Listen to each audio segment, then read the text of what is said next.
Hey everyone, and welcome to This Explainer. Today, we are diving into something absolutely crucial. We're breaking down how AI is rapidly shifting from just a cool, shiny novelty into the actual core infrastructure of businesses. And, more importantly, we're unpacking the rapidly evolving legal liabilities that you literally cannot afford to ignore. I'm super excited to guide you through this because, look, the legal risks of AI, they aren't some distant future problem anymore. They are right here, they are incredibly expensive, and they're likely already embedded in the software your company uses every single day.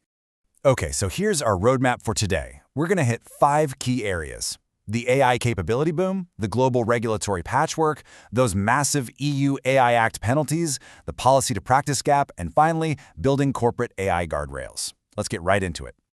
Section 1. The AI capability boom. So, to understand the risk, we have to understand the shift in the tech itself. Check out this July 2026 IT industry update. The capabilities of these tools have just exploded. We're no longer dealing with a fancy autocomplete, right? Or just a chatbot that spits out answers. We're dealing with what experts are now calling do-the-work tools. We're talking about autonomous agents that analyze complex data, flag growing accounts, draft your emails, and even schedule your meetings. They are out there executing complex, multi-step business workflows.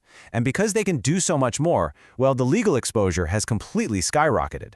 And it's not just that they're smart, it's that they're everywhere. The accessibility problem really boils down to one staggering number: 180 times. Yep, there is currently a 180 times price gap between highly capable budget open-weight models like DeepSeek V4 and the top-tier frontier models like Claude Fable 5. So what does that actually mean for you? It means powerful AI is cheap, really cheap. You don't need some massive enterprise budget to have AI running through your company's operations anymore.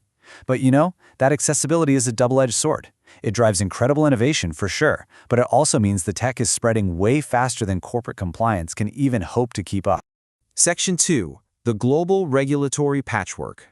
Because AI is spreading like wildfire, global governments are stepping in, but they are definitely not on the same page. We don't have a single, unified global rulebook. Instead, it's a completely fragmented patchwork. On one side, look at the EU AI Act, which kicked in back in August 2024. It is heavy-handed, it's legally binding, and it sorts AI into strict risk tiers, all the way from minimal risk up to outright prohibited systems. But then, on the other side, the US currently leans on a voluntary NIST framework at the federal level, all mixed up with a chaotic patchwork of 48 different state laws. You can instantly see the compliance nightmare this creates, right? The exact same AI system might be totally fine in one state, but trigger a massive compliance audit overseas. And then, meanwhile, India has taken a totally different route. Through their AI governance guidelines, they've laid out 7 sutras, basically core principles that actively prioritize innovation over restraint. They're aiming for this people-first whole-of-government model to use AI as a catalyst for economic growth. It's just a completely different vibe compared to the EU's strict compliance-first model. But as a global company, you've got to navigate the whole shebang simultaneously.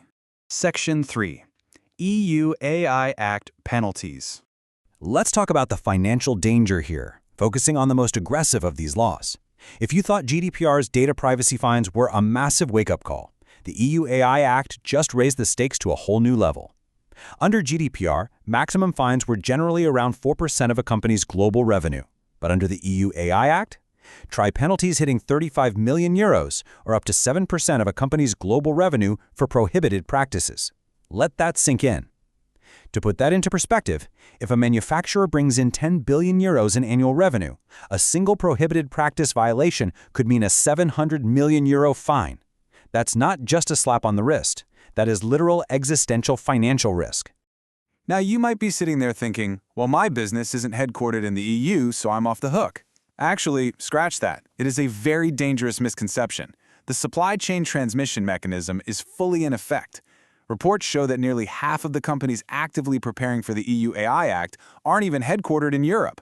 Why? Because EU companies are essentially acting as regulators themselves. They are forcing these strict compliance rules onto their global partners through mandatory RFPs, vendor contracts, and heavy due diligence. Bottom line, if you want to do business with Europe, you are bound by Europe's AI laws. Section 4. The policy to practice gap. This brings us to a frankly terrifying reality for corporate leaders: the massive gap between what the laws demand and what companies are actually doing. A perfect example is the FRIA, which stands for Fundamental Rights Impact Assessment. Under the EU AI Act, businesses deploying high-risk AI absolutely have to perform this assessment before they even deploy the tool. The whole point is to make sure human rights aren't being violated by algorithmic bias or a lack of oversight or data misuse. Sounds straightforward enough, right? Well, despite those massive 7% of revenue fines we just talked about, fewer than 1 in 4 companies globally, just 25%, even disclose doing these human rights impact assessments. 75% do not.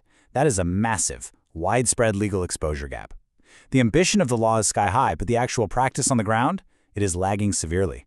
In fact, only about 12% of companies globally even have a human oversight policy for their AI, and get this, half of those haven't even documented how it actually works.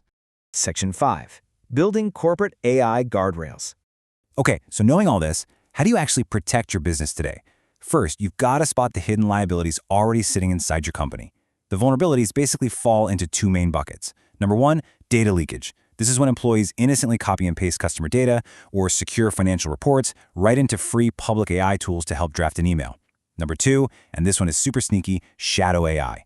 This is AI that's just quietly embedded in the everyday software you already pay for. It's processing your data through third-party models that you never vetted and never approved. And the kicker? Most of these tools don't even disclose who their third-party processors are. So to lock down your operations right now, you need to take 3 critical steps. Step 1, put a written AI usage policy in place. It doesn't need to be some massive legal odyssey, just a simple 1 to 2 pages defining exactly what tools are approved and what data is strictly off limits. Step 2, implement AI monitoring software. A policy tells people the rules, but monitoring software actually tells you if they're following them, and it can block sensitive data from walking out the door. Finally, step 3, address your supply chain. You've got to demand strict AI conformity documentation from all your software vendors. Regulatory compliance for AI isn't just an IT problem anymore, it is a contractual priority. I want to leave you with one absolutely critical question to investigate the second this explainer ends. Think about this. Is your current software stack quietly processing your data through unvetted third-party AI? You really need to find out. Because in this new era, with globally fragmented laws and absolutely massive fines hanging overhead, claiming ignorance about the AI embedded in your own supply chain? Yeah, that will absolutely not protect you from the financial fallout. It is time to build those guardrails. Thanks so much for joining me on this explainer, and good luck out there.